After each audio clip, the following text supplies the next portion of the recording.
Hello, Cooper Glover, 1972 here, better known, of course, as Brian.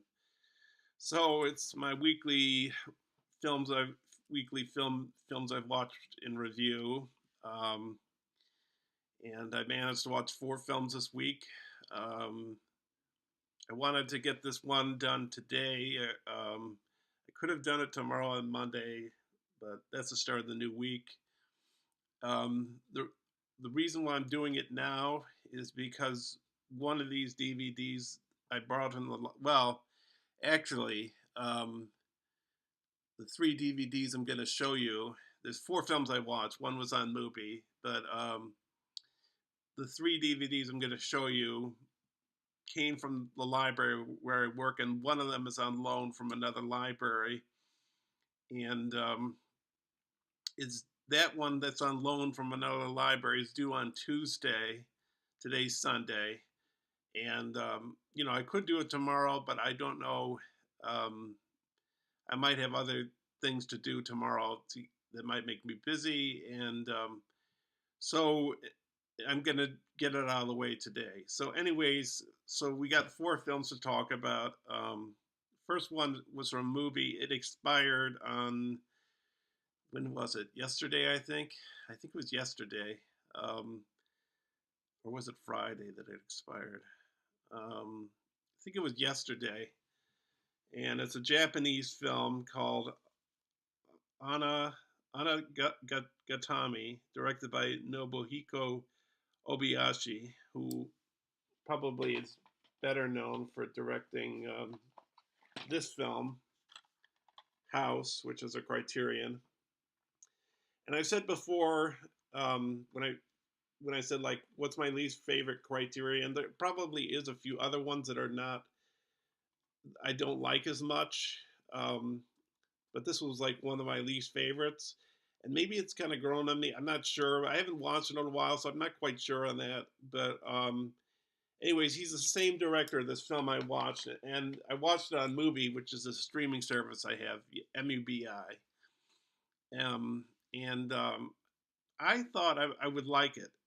It came out in 2017, and it concerns these young Japanese people right before World War II. I don't think any of it takes place during World War. The actual, well, actually, I think parts of it are taking place, while Japan has been occupying Asia, like Manchuria, for example. And they mentioned Manchuria, like, living in Manchuria or whatever. But the whole film takes place in Japan. Um, it's these young people. They're taking classes of this. I think it's not a high school. I think it's a college. So they have these interesting characters. The main character is kind of this. Maybe he's a kind of optimistic guy. I don't know what he is exactly. He seems to be smiling all the time. Um, it's kind of hard to nail this one down. Um, I'll be right back. Hold on. I just had to wipe my nose. I've had a cold. That's one of the reasons I guess I haven't been on. I did some work on a garage band song, and I've yet to figure that one out. I got to do some more work, I think, put more drums in. That's beside the point. Anyways, so Hana Gatame. By the way, I knew what Hana was, I believe. because I can speak a little Japanese, not a ton of Japanese, but ana means, or hana, maybe it's ana, flower, but I didn't know what the other part of the word meant. Gatame. I don't know if I'm saying that correctly. Gatami, maybe it's more like gatami. But I looked it up on the internet. It's flower basket, and there is some reference to flowers. So one of the kids, like I said before, young men, is he's a. Some of the actors in the film are going to the school. I think it's a college, and so there's one that's well, he's kind of happy, I guess. He's trying to look on the bright side of things. That's why I couldn't get into this film because I couldn't figure it out. Um, there's a young woman, um, and I can't. I wish I could remember this. I couldn't. I sort of wanted the film to end because I found it kind of annoying. Um, but so that she's a sister of the character. Oh, maybe they've. Oh, he. All right. Yes, he has a father and mother who live in Holland, and the, he has a relationship with another guy who's kind of keeps to himself, and you find out he's a Christian and that he lived on an island that's off the coast of where the film is taking place. There's a church at the top of the hill of the island, and the bottom there's a Buddhist kind of society. Um, he does something in the film which is kind of reprehensible, which is he dresses like a monk. You know, he wears robes. He doesn't wear Western clothing. Um, he well, I think one of the people that watches my videos and I've talked to on YouTube and Facebook, I don't think you should watch it, Sasha, because it it has animal cruelty in it, but it's not directly seen. But there's like a reference. You see the shadow of what the incident is. I don't want to give too much away, but it's not really that great a film in my opinion. Beautifully photographed. It uses this piece of classical piece of music. I don't know what it's called, but it's probably if everyone saw the film, they might know that piece of music because it's a familiar type of music. Um, there's a woman in the film. There's a young woman. She lives in her bedroom. Maybe she's bed bound. I'm not sure. And she has a few young woman friends, and I wish I could figure this film out. Um, I didn't get it, and the film was over 2 hours. It was close to three, I think. It was at least 2 hours and a half. Maybe it was like 2 hours and 40 minutes or 2 hours and 50 minutes. The pacing sort of went by at a good clip, but I don't know. It was beautifully photographed, um, beautiful production design, but it just didn't make sense in the end. I guess it's trying to make a sense. This point about war, you see a mushroom cloud towards the end of the film, which I guess is a reference to the atomic bomb. Um, it's like they're having the time, they're living their lives and trying to make the best of their lives before the looming war approaches. They make references to, are we going to fight uh, the U.S. and the reference to the bombing of Pearl Harbor in it. So I don't know what to think of this movie. I guess it's a film about spending time with each other or trying to learn things, coming of age. I have no idea what this film is about. Came out in 2017, and I'm going to give this because I just didn't get it. But because I like the production design and the cinematography. It's kind of a artificial cinematography, and I think this guy Obayashi did it on purpose. It's deliberately done that way, as it probably was done in house. So I'm going to give it 2.5 stars, which is a marginal thumbs down. Maybe I should give it 2 stars, but I'll give it 2.5. Next up, we've got this film I borrowed from the library. It's directed by Ridley Scott, starring Michael Douglas, Andy Garcia, and Kate Capshaw. It's Black Rain. Again, another reference to Japan here, which I'm really into, as you might know, or if you don't know, that's that's the deal. This is directed by Ridley Scott. The music was by Hans Zimmer. Um, the cinematography. Hans Zimmer is a great composer. He's done like The Dark Knight and um, Batman Begins and some other Ridley Scott films like Black Hawk Down, Hannibal. What's that other one he did? Um, I don't know if he did Kingdom of Heaven. Um, I think he did Kingdom of Heaven. I have Kingdom of Heaven right in front of me. Um, did he do the music to that?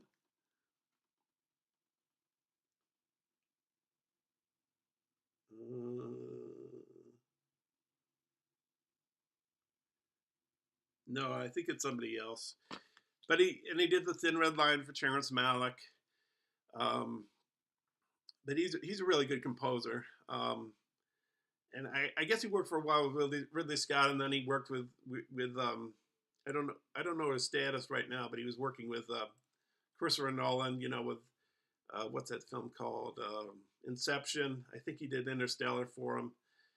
Um, so this film came out, and I think the year was 1989. I thought the movie had come out in the 90s. I just got lost in the shuffle for me. I guess I forgot when it was. The cinematography is done by Jan de Bont, who was a who directed Speed, I believe. I think he directed Speed too. I think.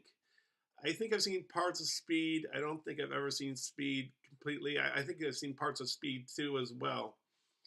Um, so, with this film, I'm giving it a marginal thumbs up. I watched it because it's Japan. It seems like when American productions make make films that are set in Japan or whatever, they don't really capture the essence of Japan that well, in my opinion.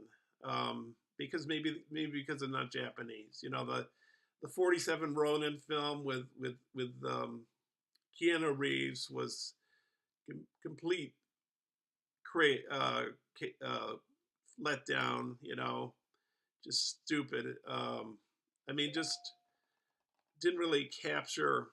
Um, doesn't really capture the essence of the Japanese, in my opinion. You know, it's just an American's approach, just like The Last Samurai, which is probably one of Tom Cruise's worst roles, in my opinion. Because with these American films that are taking place in Japan, they're bringing the outsider in. They mentioned the name in Black Rain. What the Taka? I can't remember the name for a foreigner in Japanese society is.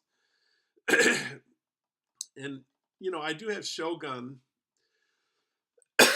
in my collection with Richard Chamberlain and Toshiro Mifune, and I've yet to watch it. So maybe I'll have a different opinion on that one.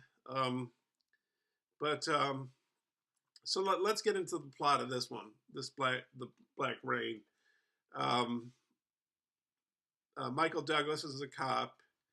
He's having a hard time paying alimony, paying child support, and he witnesses a crime in Manhattan by some Yakuzas, which are Japanese mafia.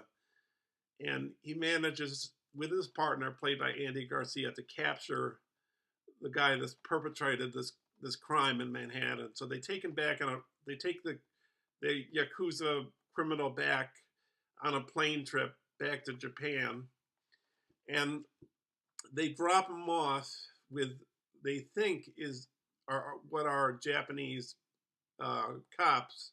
Turns out they're people masquerading as Japanese cops, and by the time the real cops appear on the plane, the Yakuza people are already gone. So, um, so Ridley, um, Michael Douglas and Andy Garcia are working with the Japanese police to find this guy. Um, they have to surrender their guns because they're foreigners and they're not allowed to carry guns in Japan.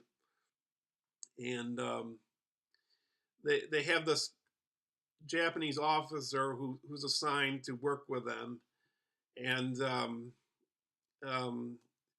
so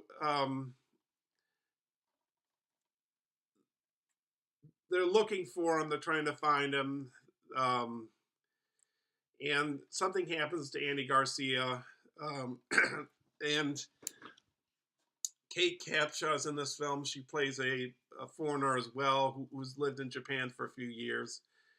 I guess she's not a prostitute. She's not a geisha. She's some kind of lady of the club or whatever.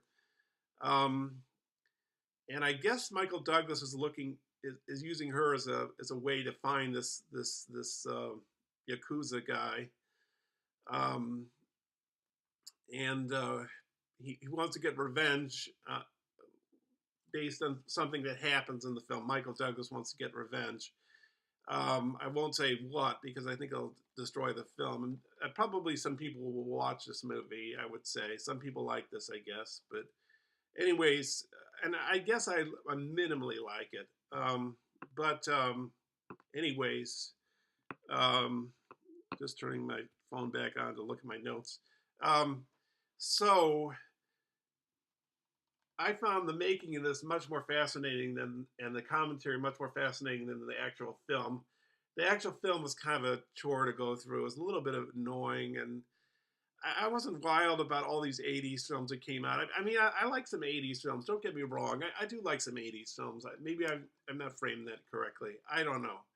It just seemed like a not a great time for the big Hollywood films. Some of them, I guess. I don't know. But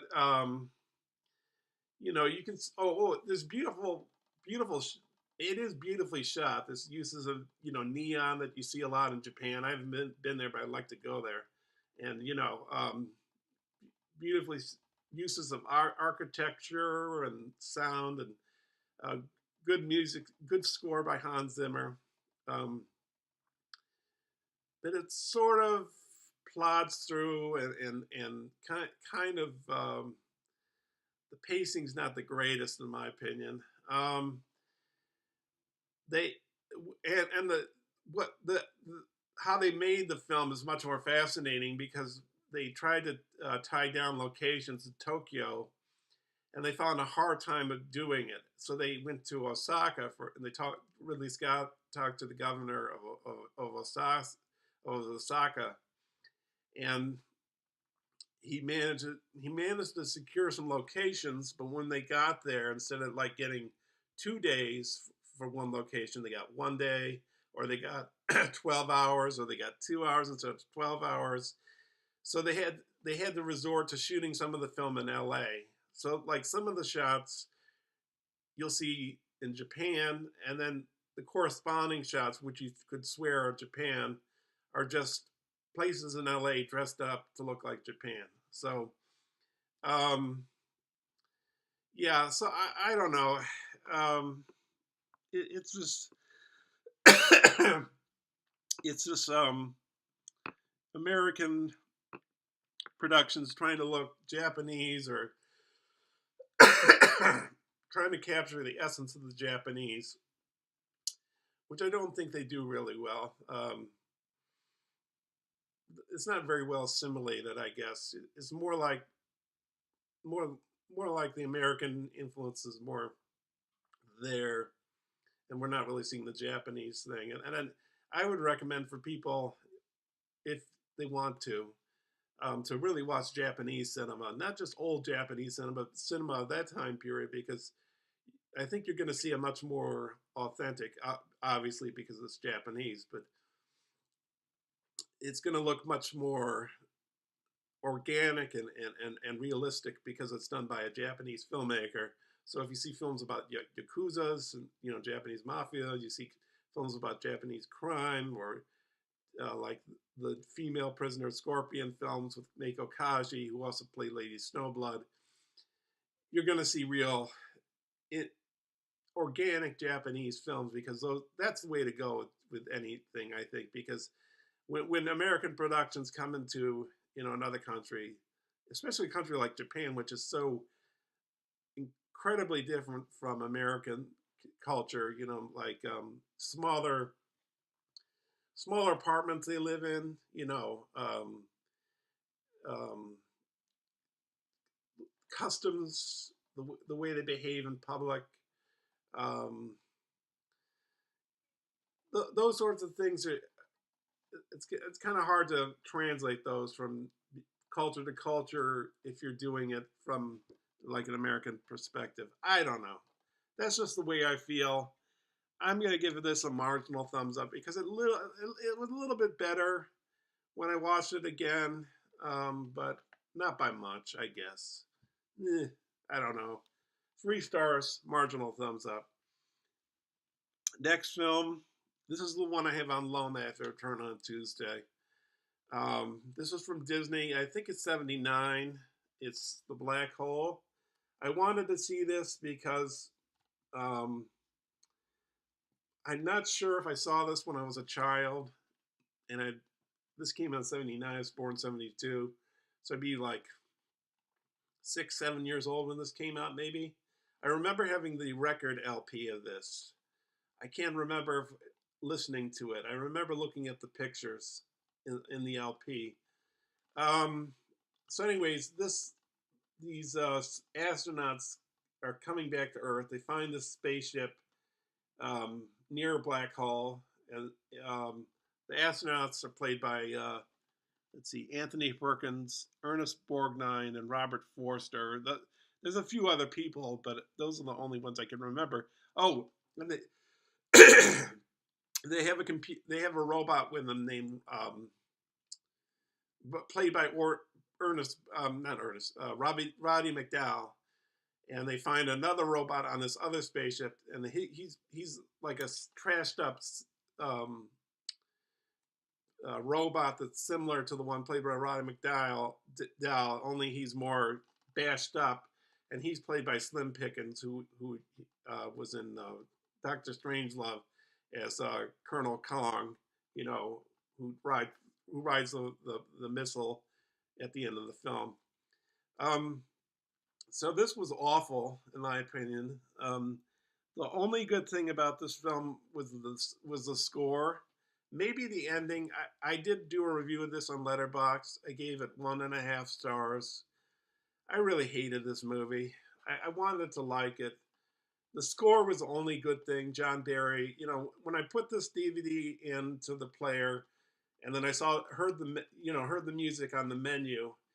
Um, I said that's got to be John Barry, and John Barry's like the one thing that elevated this film just slightly, because John Barry's done he's done a lot of the Bond. Well, he did a fair amount of the Bond films. He's no longer alive, but like Moonraker, for example, which I find is uneven, but I like how it ends. And the score at the end is beautiful, and a little before that too, and the start of it, and it really is a beautiful score. But Moonraker has parts of it that just are just don't work in my opinion. Um, but when they find the spaceship, these astronauts they're taken to this the only human that lives, the only human who's left on this big giant spaceship called the Cygnus, and he's played by Maximilian Schell.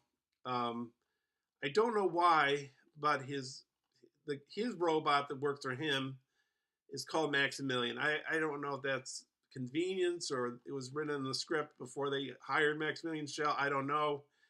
Um, but anyways, he wants to go through the black hole. He's portrayed as the mad doctor. He's a doctor, mad. He's a mad scientist, or I not mad scientist, just the mad guy. The mad doctor or whatever.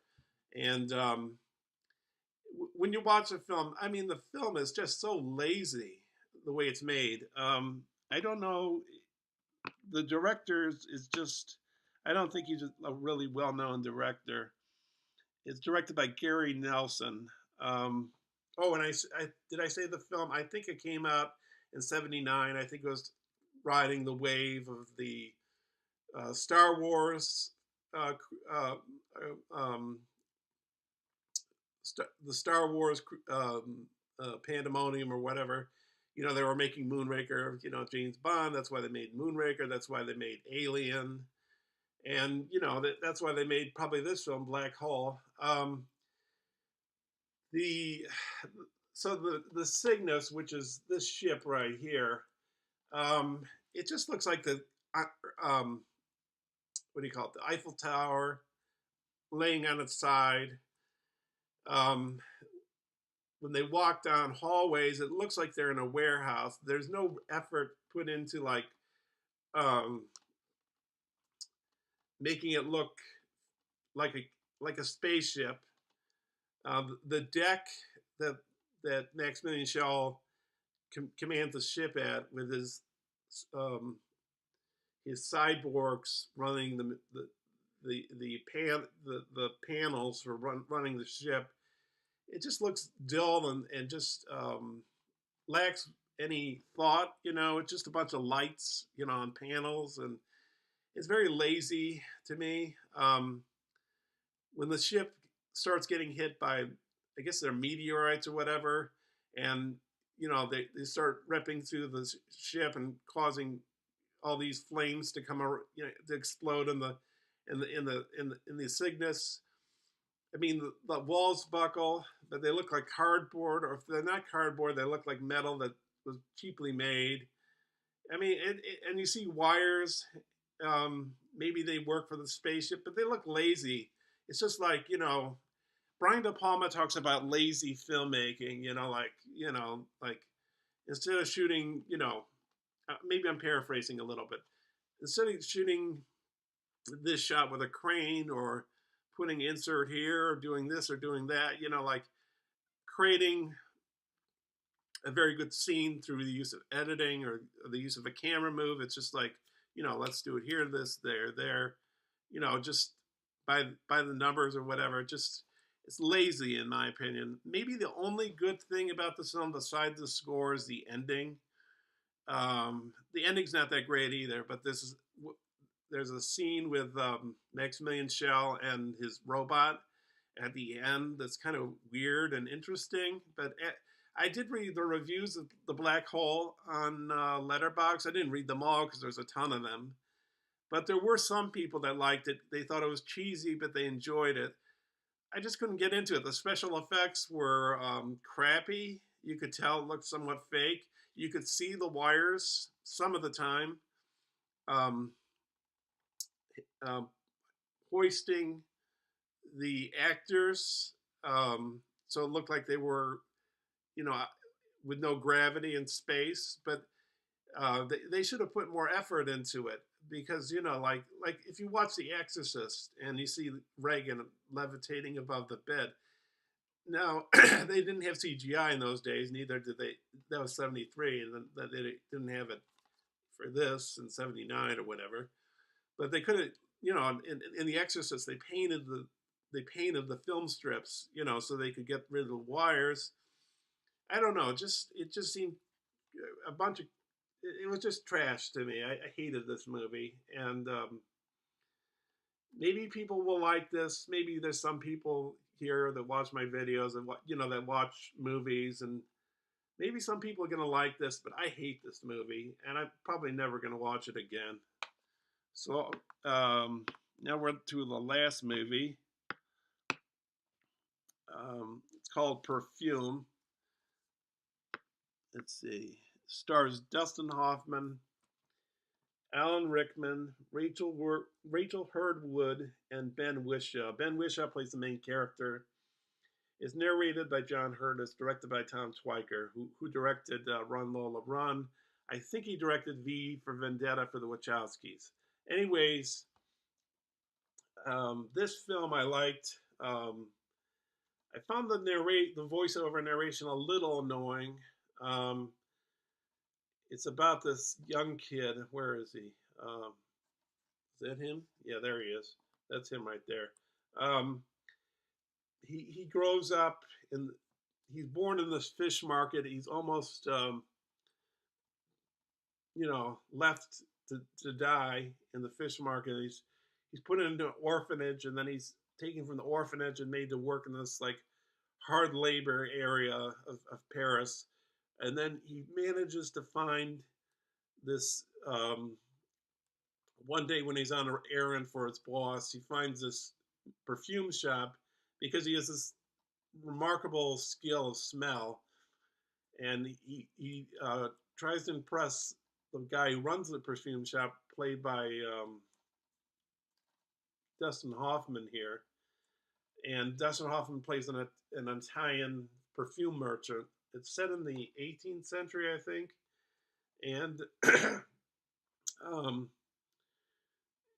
by impressing the Dustin Hoffman character, he manages to get gain employment at his perfume shop, and he creates all these great perfumes, and he manages to secure a recommendation to another area of France.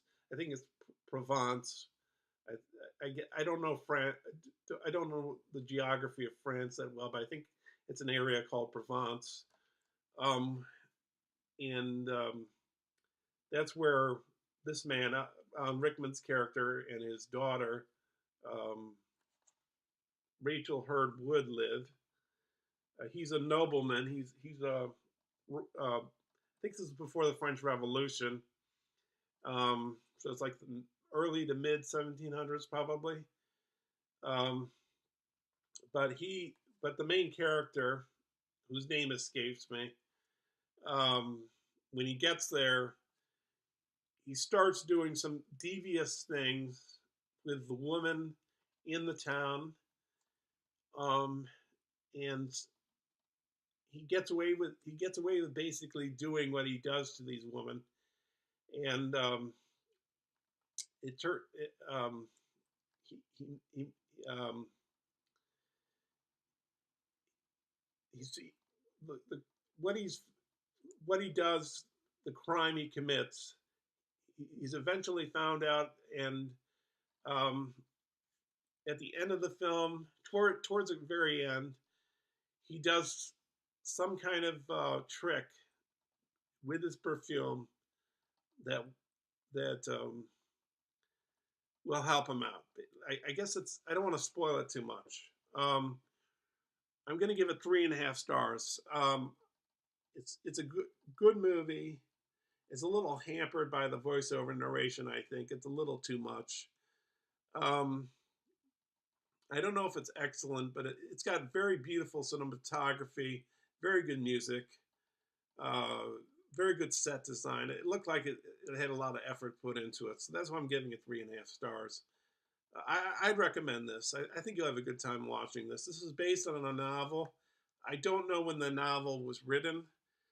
Um, I sort of picked this up at the library because one of my favorite bands is Nirvana, and I think my favorite song in Nirvana is a song called "Scentless Apprentice," which is a song off the album "In Utero," which came out after Nevermind, which I think is a better album than Nevermind. Their other album called what's it called? I can't remember the name of it for the life of me. Uh, what's the name of their album? Uh, I wish I could. That's what happens, I guess, when you get older. Um, Bleach. I think came out. Yeah, '89. Bleach came out. Nevermind. Bleach came out. That's a much better album than Nevermind. I think Dave Grohl's not on. The drummer of Nirvana wasn't on Bleach, and then they did Nevermind, which is still a great album, which came out in '91, I think, and then In Utero came out in '93, I believe. But I think In Utero is a better album. But anyways, they have this song called "Scentless Apprentice," which was written and done, the music all done by all three members of the band, because I think most of the Nirvana songs were written the lyrics and I guess the music as well were written by Cobain. If that's not the case, just write down there what the case is. So, um, anyways, what was I talking? Oh, so that's why I decided to watch the movie to see what I thought of it. So that does it for this week. 3.5 stars to this. 1.5 stars. 3.5 stars to Perfume. 1.5 stars to Black Hole. 3 stars to Black Rain, and 2.5 stars to Hanagatami. So that does it for this week. There is another film I took out of the library. Um, I was going to do that, but there's a commentary with it. There's some special features, and I wanted to be fair on all that. So I'm probably going to save that till next week. So that does it for this week. Check out my blog. Check out my GarageBand songs. I hope I'm gonna try and get this next one out fairly soon, maybe within this week. And yeah, I guess that does it. So thanks for watching. Sorry if I held you up for a while, but I'm just trying to think these things through and think out why I like or dislike a movie. So, anyways, thanks for watching. See you later, and see you in the near future.